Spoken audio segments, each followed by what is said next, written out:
भूतिया हवेली का रहस्य। राहुल, अमित और नेहा तीन दोस्त थे जिन्हें एडवेंचर का बहुत शौक था। भूतिया हवेली का रहस्य। राहुल, अमित और नेहा तीन दोस्त थे जिन्हें एडवेंचर का बहुत शौक था। एक दिन उन्हें शहर के बाहर एक पुरानी वीरान हवेली के बारे में पता चला, जिसे लोग शापित हवेली कहते थे।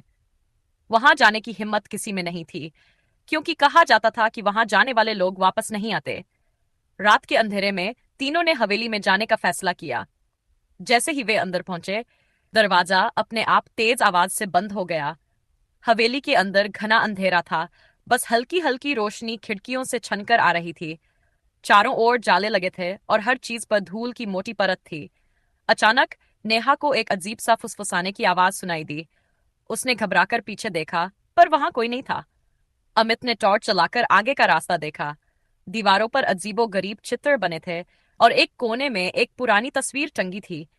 जब राहुल ने तस्वीर पर हाथ रखा, तो अचानक ठंडी हवा का झोंका आया और तस्वीर खुद ब खुद जमीन पर गिर गई। उसके पीछे एक दरवाजा था जो थोड़ा सा खुला हुआ था। तीनों ने हिम्मत जुटाकर दरवाजा खोला और अंदर गए। अंदर का कमरा किसी की मौजूदगी का एहसास दिला रहा था। वहां एक पुरानी लकड़ी की कुर्सी थी जो खुद ब खुद हिल रही थी। तभी अमित को अचानक जोरदार धक्का लगा और वह जमीन पर गिर पड़ा। नेहा चीख उठी, यहाँ कोई है। तभी कमरे में रखा एक शीशा चटकने लगा और उसमें से एक काली परछाई निकलकर हवा में तैरने लगी। राहुल ने डरते हुए जोर से पूछा, कौन हो तुम? तभी एक भारी आवाज गूंजी, तुम यहाँ नहीं आ सकते, यह हवेली मेरी है। तीनों की सांसें थम गईं। परछाई तेजी से उनकी तरफ बढ़ने लगी।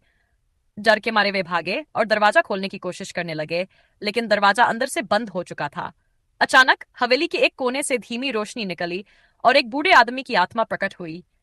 उसने कहा, भागो यहां से, वरना ये अंधेरा तुम्हें भी निगल जाएगा।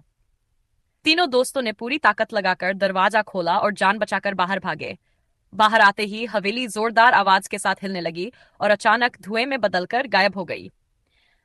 आज भी जब वे इस घटना को याद करते हैं, तो डर से उनकी रूह कांप उठती है। वे नहीं जानते कि वह हवेली सच में थी या किसी श्राप का हिस्सा। लेकिन एक बात तय थी, उस रात उन्होंने मौत को बहुत करीब से देखा था।